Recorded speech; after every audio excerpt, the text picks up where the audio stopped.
குதிரை பேரத்தில் யார் ஈடுபட்டாலும் கடுமையான கண்டனத்துக்குரிய ஒரு விஷயம். தானாக விரும்பி வந்து சேருவதற்கும் ஒரு ஆசை வார்த்தை கூறுவது அல்லது குறிப்பிட்ட தொகையை தருகிறோம் அதன் மூலமாக நீங்கள் வாங்கல் என்று சொல்வது எல்லாமே கண்டிக்கத்தக்க விஷயம். அது பொதுமக்கள்கிட்ட கோபம் வரணும் சார். நான் ஓட்டு போட்டு தேர்ந்தெடுத்த எம்எல்ஏ 20 நாளே ராஜா போட்டு போகிறோன்னா ஊர் தொகுதி மக்கள் அவங்களை கொண்டு போய் அவங்களுக்கு எதிராக கிளம்பிருந்தால் அந்த பிரச்சனைலாம் நடக்காது. மக்கள்கிட்ட கோபம் வரணும்.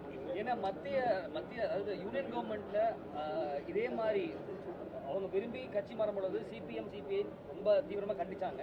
தமிழகத்தில் அந்த மாதிரி ஒரு கண்டிப்பு நாங்கள் கண்டிக்க தான் செய்கிறோம். ரெண்டாவது இவங்க ராஜினாமா பண்ணிட்டு வராங்க. அதுக்கு வித்தியாசம் இருக்குது. பிஜேபி எம்பி எம்எல்ஏக்கள் பதவியில் இருந்து கொண்டே அப்படியே 2ஆக உடைப்பது 3ஆக உடைப்பது அப்படியே கொத்தாக கொண்டு வந்து சேர்த்துக்கிறது அதன் மூலமாக தங்களுடைய பலத்தை பெருக்கிக் கொள்வது என்கிற அணுகுமுறையை பிஜேபி மேற்கொள்வதும் இவர்கள் ராஜினாமா செய்துவிட்டு அதிமுகவில் இருக்கக்கூடிய உட்கட்சி பிரச்சனையும் அதோடு சேர்ந்து இருக்கிறது.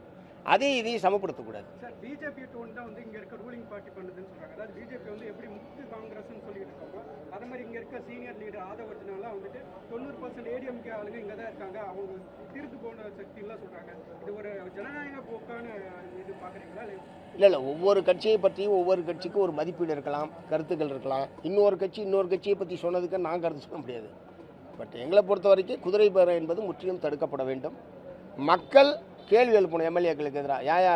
இப்போ என்ன அவசரம் உனக்கு? 20 நாளில் ராஜினாமா பண்ணுறேன், 1 மாதம் ராஜினாமா பண்ணுறேன்னு தொகுதி மக்கள் கேள்வி எழுப்ப ஆரம்பித்தாவே கொஞ்சம் யோசிக்க அனுப்பாங்க. யாராக இருந்தாலும்னா எல்லாரும் உள்ளடக்கம் தானே.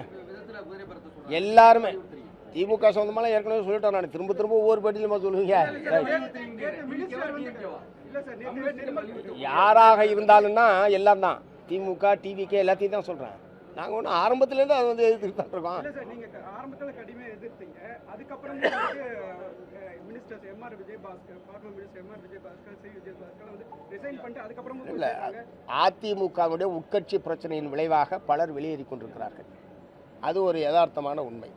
திரு எடப்பாடி அவர்களுடைய தலைமையை பிடிக்காமல் பலர் வெளியேறி கொண்டிருக்கிறார்கள். இவங்கெல்லாம் முழு நேரமாக அரசியலே இருக்கக்கூடிய ஆட்கள். வேறு எங்கேயாவது ஒரு இடத்துல போய் சேர்ந்தாங்கன்னா அவங்களுக்கு பொறுத்த அவங்க போய் அங்கே சேர்றாங்க. பட் அதில் நீங்கள் சொல்கிற மாதிரியான தன்மையில் அது இருந்தால் கண்டிக்கத்தக்கது. ஓகே, தூய்மை பணியாளர்கள் ஒப்பந்ததாரரிடம் கிட்டத்தட்ட ஒரு அடிமை நிலையில் தான் வைக்கப்பட்டிருக்கிறார்கள். தமிழ்நாடு முழுவதுமே, ஆத்தூரில் மட்டும் இல்லை, தமிழ்நாடு முழுவதுமே தூய்மை பணி என்பது ஒப்பந்தத்துக்கு விடப்பட்டிருக்கிறது. இந்த ஒப்பந்தம் ரத்து செய்யப்பட்டு தூய்மை பணியாளர்கள் அனைவருமே நிரந்தரம் செய்யப்பட வேண்டும் என்பது மார்க்சிஸ்ட் கம்யூனிஸ்ட் கட்சியினுடைய கோரிக்கை. கடந்த காலத்திலும் அந்த கோரிக்கையை வற்புறுத்திருக்கிறோம். இப்பயும் நாங்கள் வந்து வற்புறுத்துகிறோம். அரசாங்கம் கொடுக்கக்கூடிய தீர்மானித்திருக்கிற ஒரு நாளைக்கு எவ்வளவு ஊதியம் என்று தீர்மானித்திருக்கிற அந்த ஊதியத்தை ஒப்பந்ததாரர்கள் தூய்மை பணியாளர்களுக்கு வழங்குவதில்லை. ஒரு மிகப்பெரிய உழைப்பு சுரண்டலும் ஊதியத்தை வெட்டுவது என்பதும் அந்த துறையிலே நடந்து கொண்டிருக்கிறது. அதுக்கு நிரந்தரமான தீர்வு என்பது அரசாங்கம் அவர்கள் அனைவரும் ஒப்பந்தத்தை ரத்து செய்து அனைத்து தூய்மை பணியாளர்களையும் பணி நிரந்தரம் செய்வது தான் அதுக்கு நிரந்தரமான தீர்வாக இருக்க முடியும். தேர்தலை பொறுத்த வரைக்கும் நாங்கள் இப்போ யோசிக்கலன்றது ஏற்கனவே சொல்லியிருக்கோம். எல்லாரும் 3 பேரும் சேர்ந்து இது பண்ண போது சட்டமன்ற இடைத்தேர்தல், உள்ளாட்சி தேர்தல் இவைகள் சம்பந்தமாக இன்னும் எந்த முடிவும் எடுக்கப்படவில்லை. ஒருவேளை அவர் ஒருவேளை இப்படி சொல்லியிருக்கலாம். அப்படிப்பட்ட ஒரு நிலைமை ஏற்பட்டாலும் நாங்கள் தனியாக அனுப்போன்னு அவர் சொல்லியிருக்கலாமே தவிர, ஆனால் எப்படினாலும் இடதுசாரிகள் சேர்ந்து தீர்மானிப்போம். குதிரை பேரம் வந்து நடக்கிறதுன்ட்டு வந்து சொல்லியிருக்காரு.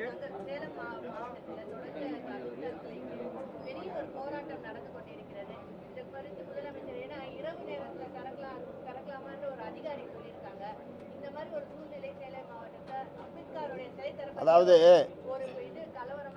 இதை விட அதில் முக்கியமான விஷயம், நீங்கள் சொல்கிறத விட அதில் முக்கியமான விஷயம், பிற்படுத்தப்பட்ட சமுதாயத்தை சார்ந்த மக்களும் பட்டியல் சாதி மக்களும் சேர்ந்து தான் இந்த அம்பேத்கர் சிலையை அங்கே அமைப்பது என்று ஆரம்பத்தில் முடிவு செய்திருக்கிறார்கள். பிற்படுத்தப்பட்ட சமுதாயத்தை சேர்ந்த மக்கள் அதற்கு ஏராளமான நிதி உதவி செய்திருக்கிறார்கள்.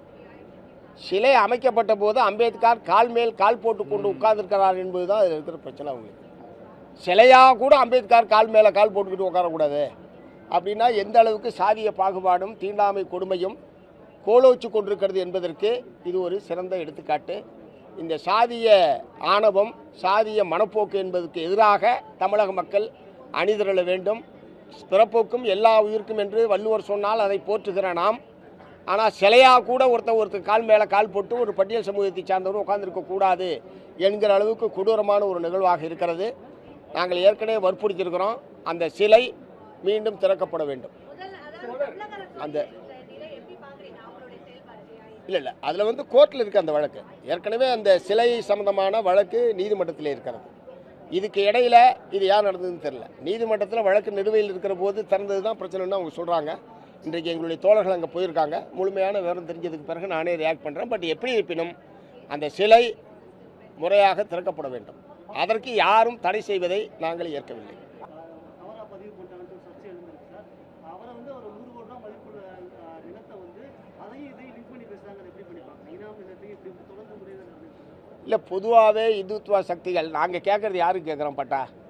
அங்கே இந்து பக்தர்களுக்கு தான் நாங்கள் கேட்குறோம்.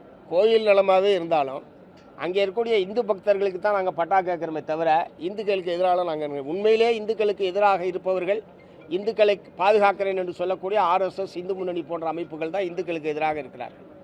ரெண்டாவது, இனாம் நில பிரச்சனை வேறு, பழனி கோயில் நிலம் சம்மந்தப்பட்ட பிரச்சனை என்பது வேறு. இனாம் நிலம் தமிழ்நாடு பூரா இருக்குது. மைனர் இனாம் இருக்குது, மேஜர் இனாம் இருக்குது. குடியிருக்கிறவங்களுக்காக விவசாயம் இருக்காங்க. கோயிலுக்கு அதுக்கு எந்த சம்மந்தமும் கிடையாது. அதில் நாங்கள் ரொம்ப தெளிவாக இருக்கோம். ஆனால் அவங்க இனாம் நிலம் என்றாலே அது கோயிலுக்கானது, அனாதை சொத்து பூரா கோயிலுக்குன்ற மாதிரி அவங்க பேசிகிட்டு இருக்காங்க. ஸோ அதை வந்து நாங்கள் ஏற்கவில்லை.